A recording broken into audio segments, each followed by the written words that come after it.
Long ago, in a quiet village at the edge of a great forest, there lived a young girl named Amara. Amara was blind from birth. While other children ran and played, marveling at the beauty around them, Amara stayed close to her grandmother, Mama Ike, who always told her, "Do not be sad, my child. You may not see with your eyes, but you have a different kind of vision. One day, the world will see it too." Amara was loved but also pitied by the villagers.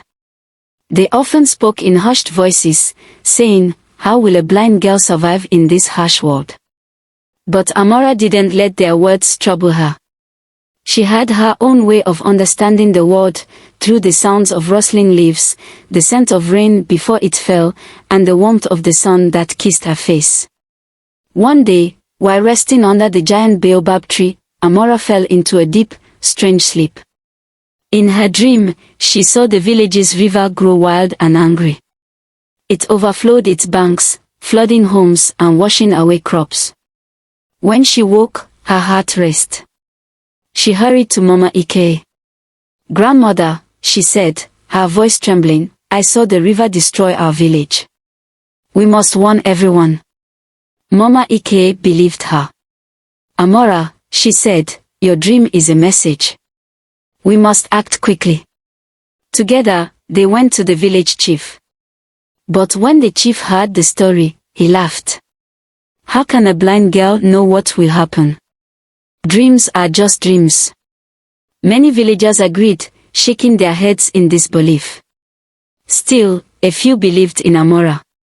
They moved their families and belongings to higher ground.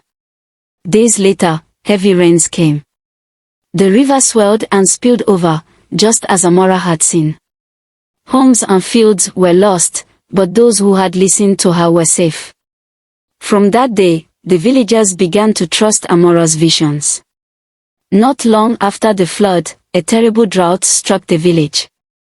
The crops withered, the animals grew thin, and the river dried up. The villagers were desperate for water. They gathered to seek help from the elders, but no one had a solution. That night, Amara had another vision. In her dream, she saw a hidden spring deep in the forbidden forest, a place feared by all. The next morning, she told Mama Ike, "I saw a spring. It is in the forest. If we find it, we will survive." The elders hesitated. The forest was full of dangers, wild animals, poisonous plants, and spirits, according to their stories. But some villagers were willing to take the risk. They trusted Amara and asked her to guide them. Though she could not see, Amara led the group, describing the path from her dream. "Turn left at the tree with twisted roots," she said, and they followed. "Walk toward the sound of the singing birds," and they obeyed. Hours passed, and the villagers began to doubt. But Amara stopped suddenly. "This is the place," she said, pointing to the ground. "Dig here." The men dug with their hands and tools. At first, there was nothing but dry soil. Then, water began to seep through the earth. A fresh spring bubbled up, clear and cool. The villagers cheered and praised Amara. She had saved them once again. Amara became known far and wide as the seer. People from neighboring villages came to seek her help. But her gift came at a cost. Each vision drained her strength, leaving her weak and tired. One evening, she had a vision of raiders attacking a distant village.